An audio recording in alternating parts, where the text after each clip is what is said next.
Hello people, thanks for joining me for another neck reset video. This one's a 1967 Gretsch Chet Atkins Nashville, and it's in dire need of a neck reset. Otherwise it's in fine shape. Stick around.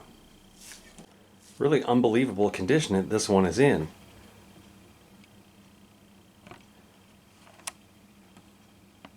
The bridge is decked down pretty far, and the action's still pretty much sky high. We're going to need to stabilize this binding rod first before we go cutting and separating that whole joint. So let's do that first.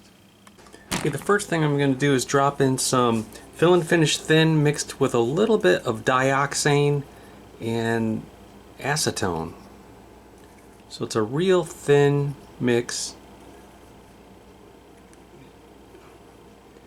And now I'm looking at it going, some of the color's wiping off too. So maybe I'll be a little more careful. Actually, I don't like that brown color. Maybe I should wipe that off. So I'm wiping straight acetone over this to clean off this dark brownish color that's staining the whitish binding. I'm kind of bleaching it out, aren't I? I'd rather do that now and add a little vintage amber over top later. Alright, so I think what happened is that lacquer kind of yellows with age, and then it starts to shrink and pool up in the cracks, and that's why it looked so discolored like that. But now I'm dropping this super glue, acetone, and dioxane mixture down into the cracks. I'm going to accelerate, and this will stabilize the area. And this type of recipe you can get on the luthgroup.com. You can join the Patreon. $13, or I think $12 a month, and all this type of stuff is on there. If you're a professional, you'll definitely want to do that. I'm going to continue doing that, and then I'm going to drop in another color coat. Okay, next I'm going to drop in some fill and finish medium that has some pigment added to it. Again, the recipe for this, you can find it on the Luth Group. The Doug and Dan Show with Doug Proper and Dan Earlywine. Doug Proper has a great recipe for what he calls liquid binding. And it takes a number of chemicals mixed together to produce this slurry of tinted super glue that is good for exactly this. Going over top of old Gretches, stabilizing and filling in cracks. And it cures nearly immediately with this glue dry accelerator. And that way when I pull the neck off, it doesn't all crumble and fall off the guitar. Next I'll scrub all around the joint to clean the lacquer before softening the lacquer and kind of melting the lacquer with the lacquer retarder. I want to make sure the lacquer isn't dried out and crispy or brittle before I go flexing this joint. I've seen these especially on gilds. I've seen it happen, not so much on the Gretsch. The Gretsch lacquer is actually pretty good usually most of the time.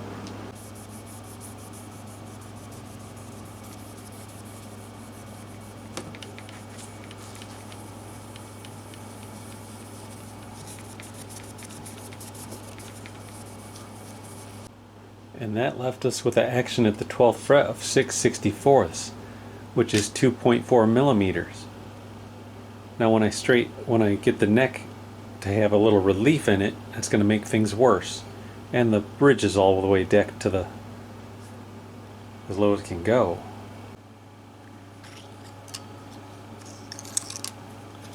The truss rod wrench is a 5/16, same as a Gibson. We'll want to go lefty-loosey.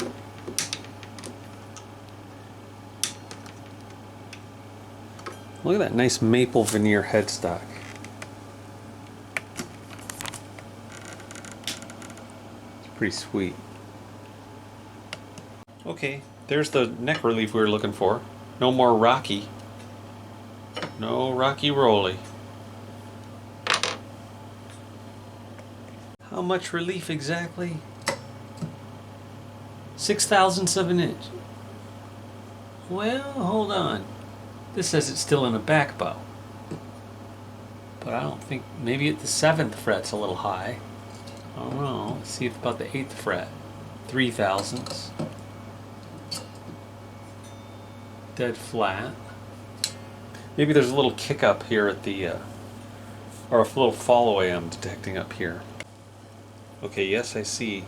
There's no relief on the treble side, but there's at least 3/1000 relief on the bass side. So, probably loosen the truss just another skosh. Yes. Now I can get that 3/1000 feeler gauge in there, right there. Both sides. Now, I'll set the bridge. Right, now that I've got the right relief in the neck, I'm measuring here 8/64. That's an 1/8 of an inch, 3 millimeters. That's even worse than before. And ideally, I want to bring up the saddle. So I'll raise the thumb wheels. I'll bring up the saddle to about 3/4 of an inch from the body of the top. And that's going to put us up at probably 9/64 over here. 3.2 millimeters. So this is where I'm going to want the neck relief and the bridge height. And look at my action. Ridiculous. So I want to adjust the neck angle to accommodate those two settings, which will get us down to about 4/64, about half that height that we're at right now when we're finished.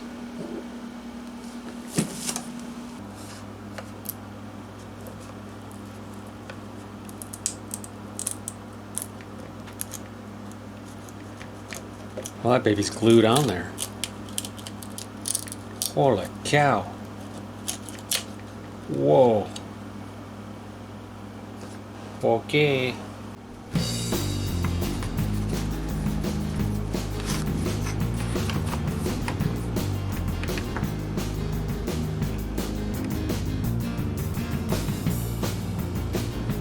This is lacquer retarder. I spread it all around the joint. That way when I score it a little bit, it won't chip.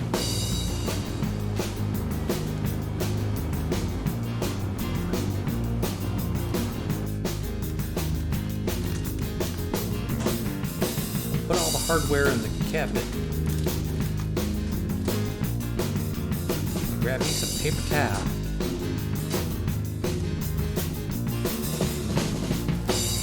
Now we'll score the lacquer line all around the edges.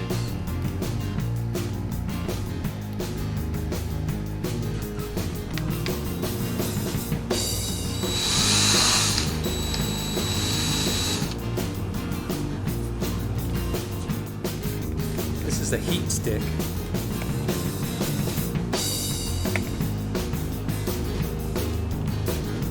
Gonna get that plug nice and hot. Pry it out with a coat hanger.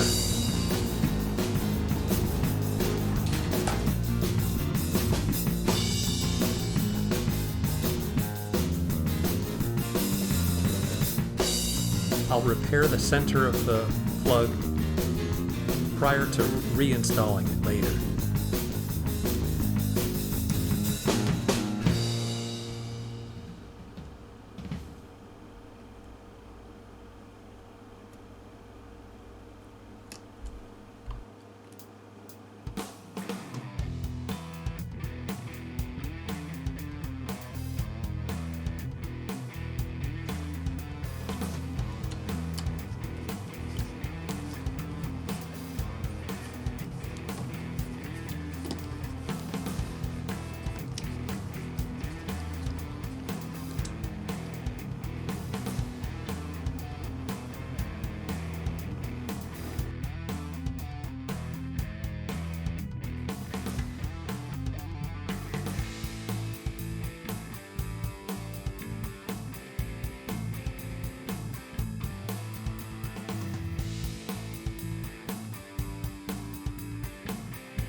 So after 2 failed attempts, I decided to start again the next day. I drilled a couple larger holes and I'm ready to use my little steamer if needed. I'm ready to steam it off because that's what I had to do the first time I tried to do one of these Nashvilles.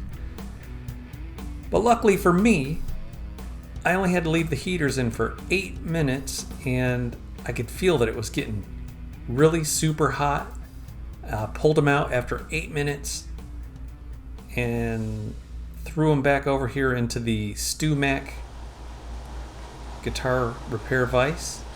As you can see, it's gooey, ooey gooey. I grabbed the guitar by the horns, I pull back and down while wiggling, or kind of rotate as I pull back and down with all my weight. You can see the bench starting to slide forward. That's because the bench is on these big casters. And I was using all 140 something pounds of my weight there. Here's a slow-mo replay for you, right when the neck pops loose.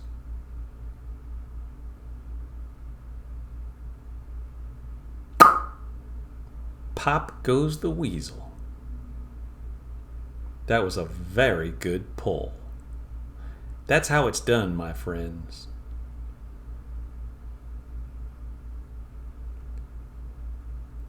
But the one thing I would do differently is I would pull that 18th fret and put a heater down in that void behind the tenon. And the reason I don't leave the heaters on for any more than 10 to 12 minutes at a time is because I don't want that center seam there on that tenon to separate or delaminate. There's a little piece of walnut down the center, and so there's 2 glue lines that can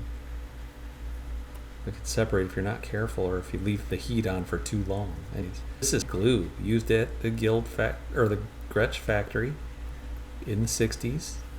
That's what they were using, although the first one I pulled was a 61 and it didn't have hide glue in it. It had a vinyl adhesive that was more like an industrial or contractor's grade. You know that liquid nail stuff that comes in a caulking gun? That's what it was. I don't know why.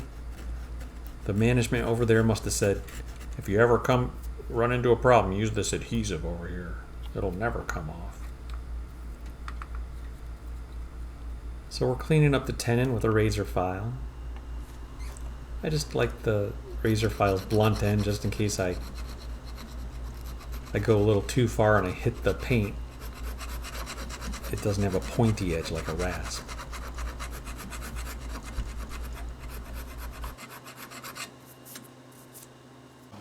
So you can kind of see the glue residue. They do glue the cheeks to the side, so it's really important to get that heater in the 14th fret, 15th, 16th, 17th fret, but the 18th fret back down here is good to run a heater because there's a void behind this tenon.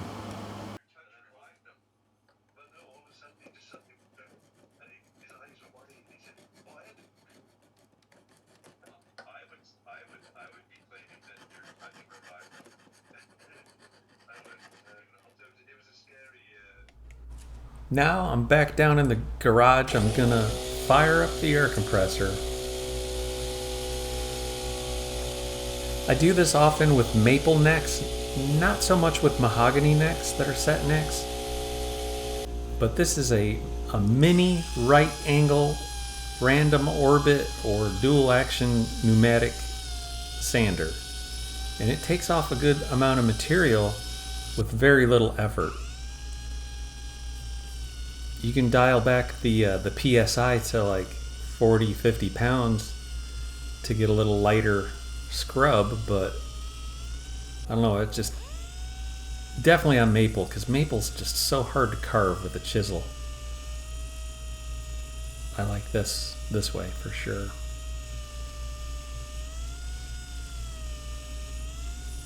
It's like a 60 grit pad or disc.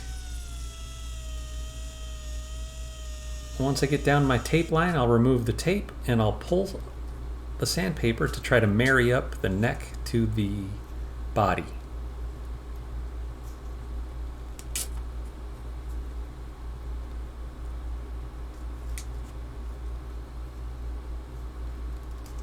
Now I'll undercut a little bit of material back over here on the cheeks. Make sure nothing holds us back from getting a nice seam.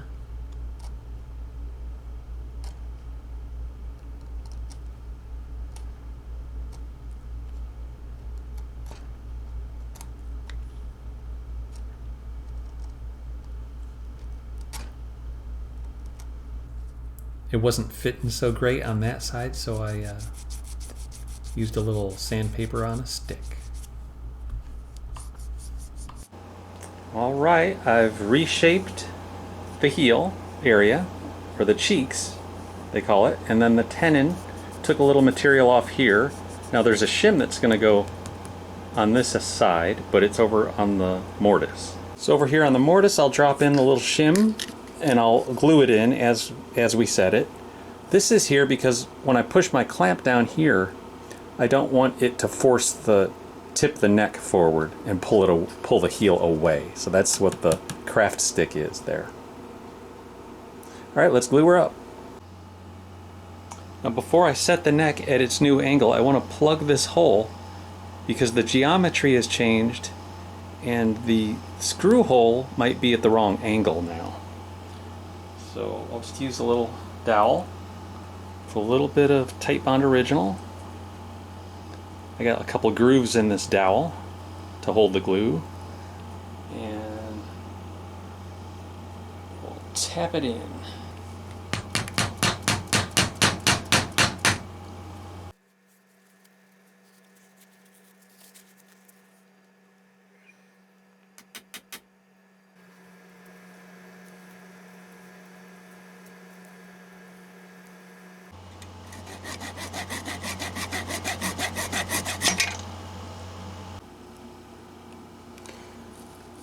Okay, we're using fish glue today.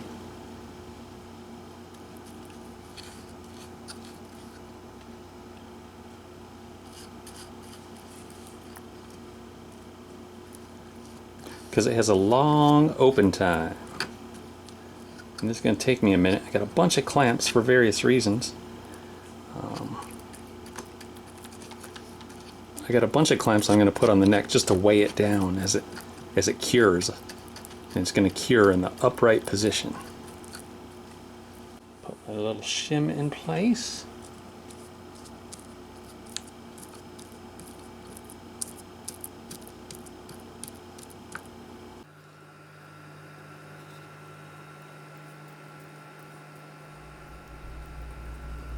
I thought the fish glue would be good for this because it's going to take me a while to get all these clamps and just double check everything, make sure that the geometry doesn't slide around or change on me. With hide glue, if you put it together, it could stick and you can't adjust it, you know. And it's gonna cure upright. So we'll have two clamps down here holding the neck to the body.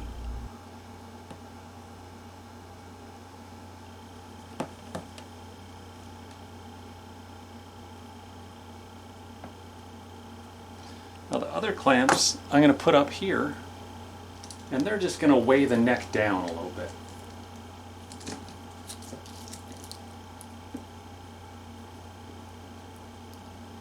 They're going to add a little weight and push this way as it cures.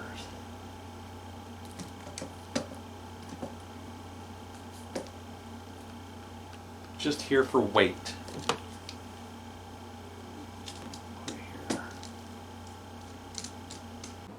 Okay, so here it is. I just set the guitar over here in the room adjacent to the shop where all these clamps are acting to help gravity push the neck down into the joint and hold it tight. We'll come back to it tomorrow.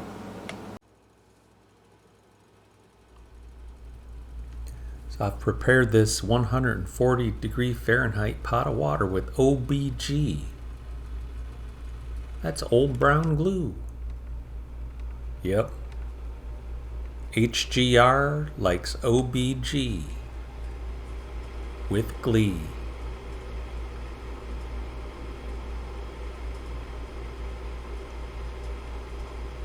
we'll use it to fill in these fret slots and the voids left by the heaters.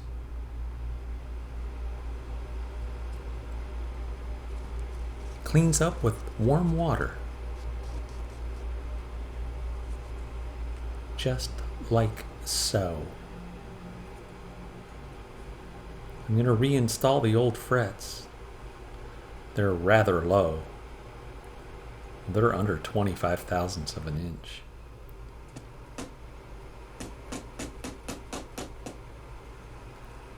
That's about the width of a gnat's whisker.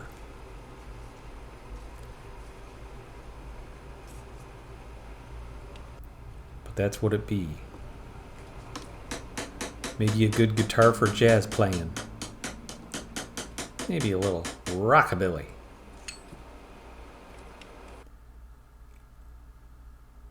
And then I'll level sand the frets just up here at the top of the body joint.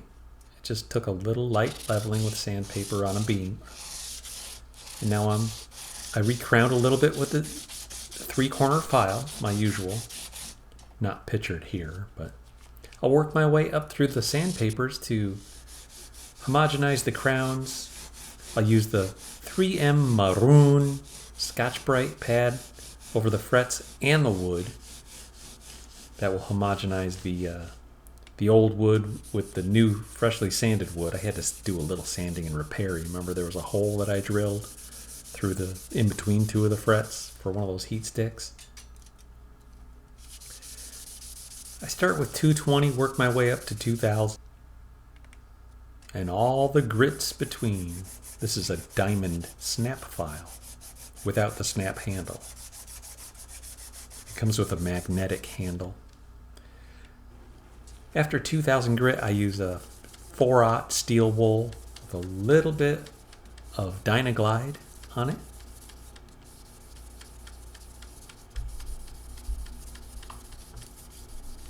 And then I like to use the Howard's Feed and Wax, which is beeswax and oil.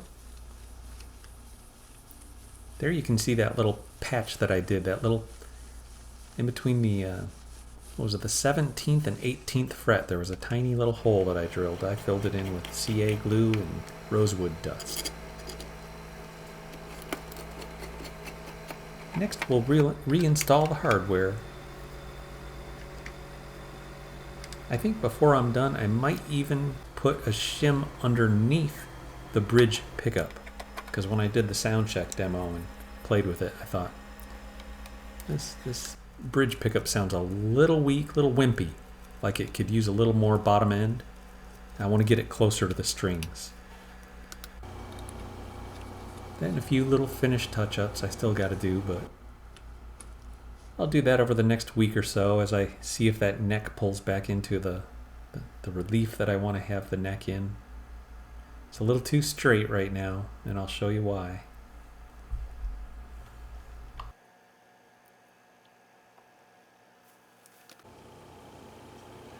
So for the strings on this guy, we're going to go with the heavy bottoms. Big bottoms. Talk about mud flaps. My girls got 'em. And the reason for that is they had that truss rod over tightened for so many years that the neck doesn't want to pull up into the normal amount of relief that you want in an electric guitar neck. And these heavier strings will help that wood kind of relax and go back into a relief shape. And then when... Oh, and also, you might be seeing this guitar on another YouTube channel here. It's called 12 Foot Chain, where Doug does like classic rock oldies guitar tutorials. He does deep dives into exactly how they're played, how they were done on the record. It's really great stuff. Check out 12 Foot Chain on YouTube. Guitar lessons, classic rock oldies. You'll see this guitar on there. Hopefully he'll be doing some birds or some, you know, I don't know who else played these things. Neil Young or someone. So the last thing I'll do is, you know, I refinished this plug, but I need to re-drill the hole and insert the screw first and then glue in this plug because I filled in the hole with a dowel. I'm also going to sand and put a light coat of finish over this area that yellowed. I don't know what happened there. But, oh, and this, I gotta sand this down. I had a couple dents. But that's it. I'm gonna give you a quick sound demo on this guitar and then get back to work. I got a lot of cool stuff to work on. I'll get your opinions on which ones I might want to film. Let's take a look. Okay, look at all these we got to work on. An Epiphone SST, a little Loudon Parlor, a Guild Archtop, a Kramer, an A-style mandolin from the 20s, and an Imperial, or a Regent Deluxe Zephyr. That's an Epiphone. So the Epiphone needs a neck reset. The A-style mandolin needs a new bridge and binding repairs. The Floyd Rose shredder needs setup. This X150 needs a neck reset. Never seen a YouTube video on that, so maybe I'll do that. And the SST, I will be doing a video on the Chet Atkins SST. It's a steel string pin bridge version that FedEx dropped, and it's going to be a fun finish repair. So let's listen to the Gretsch.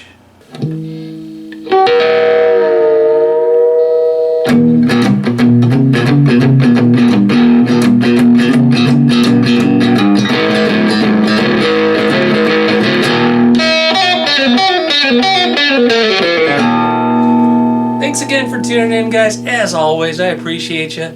And thanks for getting me up over a 1.5 million views and 10,000 subscribers. Hope to see you next time. We'll catch you later.